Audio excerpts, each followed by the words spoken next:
प्राचीन यूनान के थेसालोनिकी नामक एक छोटे से मछुआरे गांव में सुबह का सूरज अभी पूरी तरह नहीं उगा था। समुद्र की लहरें तट से टकरा रही थीं और हवा में नमक की हल्की गंध थी।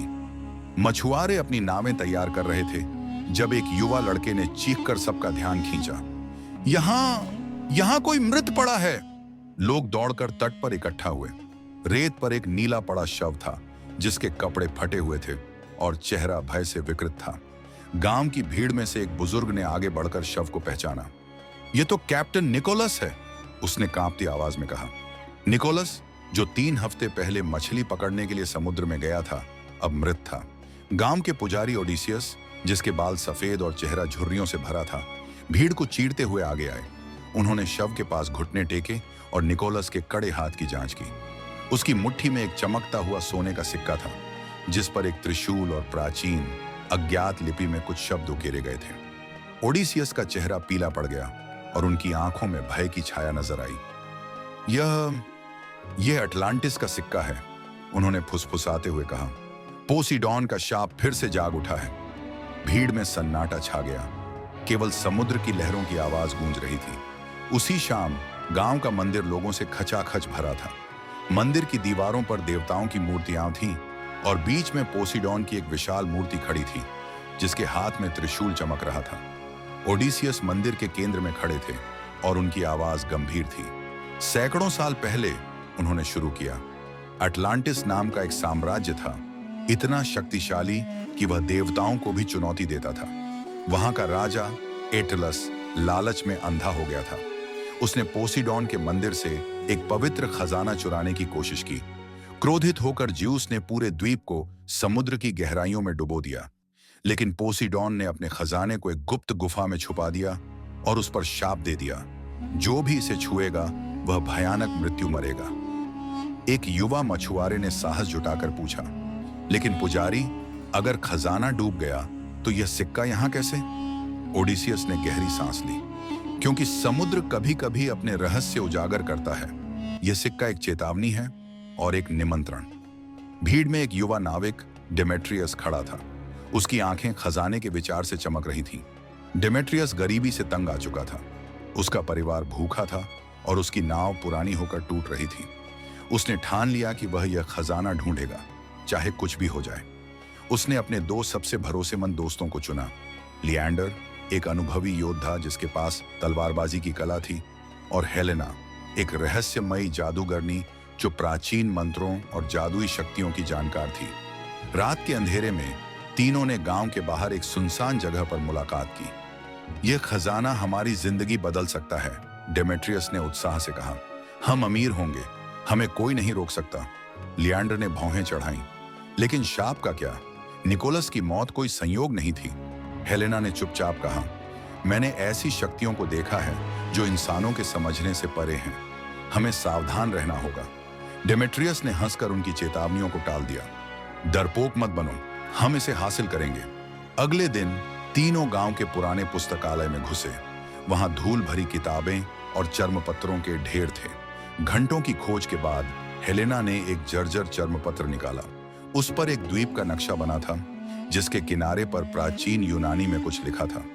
यह नक्शा एक अटलांटिस के पुजारी ने बनाया था, हेलेना ने कहा। उसकी उंगलियां चर्मपत्र पर नाच रही थीं।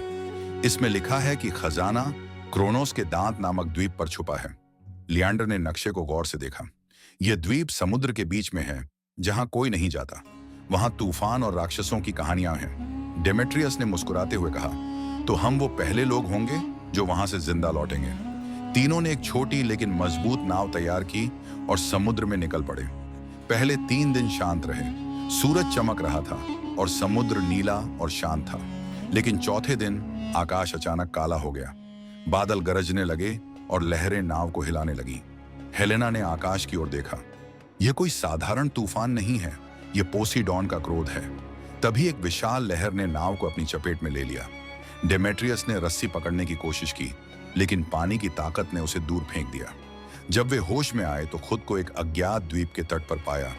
चारों ओर घना कोहरा था और हवा में गंधक की तीखी गंध थी। द्वीप की रेत पर कंकाल बिखरे पड़े थे, जिनके हाथों में सोने के सिक्के चमक रहे थे।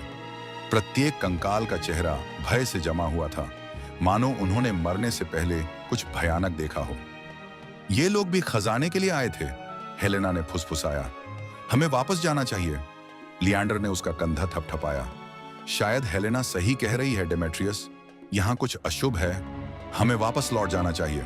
डेमेट्रियस ने गुस्से से जवाब दिया, मैं इतनी दूर आकर रुकने वाला नहीं हूं। खजाना यहीं कहीं है और मैं इसे लेकर ही रहूंगा, चाहे कुछ भी हो जाए। हेलेना ने डर से कांपते हुए कहा, तुम नहीं समझ रहे, ये कंकाल, ये सिक्के, ये सब चेतावनी है। पोसीडॉन हमें बता रहा है कि आगे मत जाओ। नक्शे के निर्देशों के अनुसार वे एक पहाड़ी की ओर बढ़े। पहाड़ी के नीचे एक विशाल गुफा का मुंह था, जिसके अंदर से नीली रोशनी निकल रही थी। गुफा के प्रवेश द्वार पर प्राचीन यूनानी में शब्द उकेरे गए थे, जो प्रवेश करेगा वह कभी नहीं लौटेगा। गुफा के अंदर ठंडी नम हवा थी और दीवारों पर रहस्यमयी चित्र बने थे। पोसीडॉन का त्रिशूल, एक डूबता हुआ द्वीप और एक विशाल जल दैत्य जिसकी आंखें लाल थीं। हवा में एक अजीब सी गूंज थी, मानो कोई फुसफुसा रहा हो। यह जगह जीवित है, हेलेना ने कहा। उसकी आवाज में डर था। हमें यहां नहीं होना चाहिए।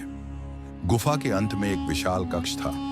कक्ष के बीच में एक सोने का सिंहासन खड़ा था, जिस पर पोसीडॉन का त्रिशूल उकेरा गया था। सिंहासन के पास एक संदूक था, जो हीरों, माणिकों और सोने से भरा हुआ था।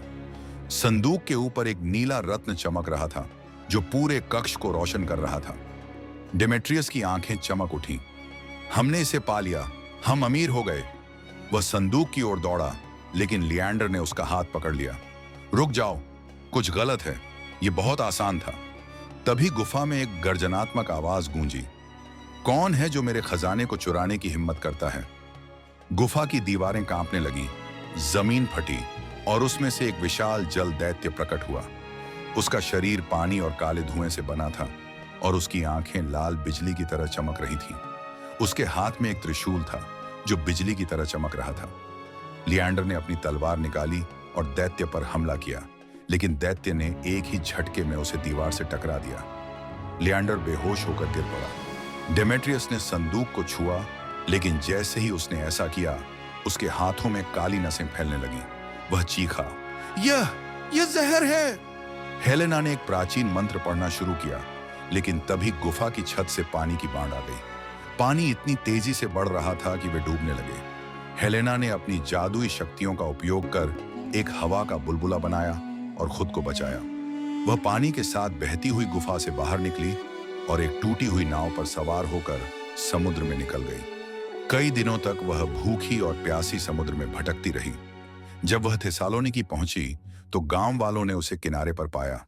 उसके हाथ में एक सोने की अंगूठी थी, जो उसने गुफा से अनजाने में उठा ली थी। उसकी आंखें खाली थीं और वह बार बार वही शब्द दोहरा रही थी, वह आ रहा है, वह आ रहा है। उसी रात उसे सपने में पोसीडॉन दिखाई दिए। उनकी आवाज समुद्र की गहराइयों से आ रही थी, तुमने मेरी चेतावनी नहीं मानी, अब तुम्हारी आत्मा मेरी है। अगली सुबह गांव वालों ने हेलेना का शव तट पर पाया। उसकी आंखें खुली थीं और चेहरे पर वही भय था जो निकोलस के चेहरे पर था। उसके हाथ में अब भी वह अंगूठी थी, लेकिन अब वह काली और जंग लगी थी।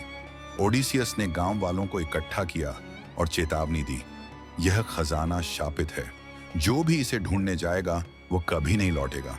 पोसीडॉन का क्रोध अटल है, लेकिन लालच इंसान की कमजोरी है। आज भी कुछ नाविक उस द्वीप की खोज में निकलते हैं, वे कभी वापस नहीं आते। गांव में कहानियां चलती हैं कि अमावस्या की रात को अगर आप तट पर खड़े हों तो आपको समुद्र से एक आवाज सुनाई देगी, खजाना मेरा है और तुम्हारी आत्मा भी। कहते हैं कि गांव के कुछ बुजुर्गों ने एक और रहस्य सुना है। वह नीला रत्न जो संदूक के ऊपर चमक रहा था, वह कोई साधारण पत्थर नहीं था। वह पोसीडॉन की आत्मा का एक हिस्सा था, जो हर उस व्यक्ति को शाप देता है जो उसे छूता है। लेकिन कुछ का मानना है कि अगर कोई सच्चे दिल से उस रत्न को वापस पोसीडॉन को लौटा दे तो शाप टूट सकता है।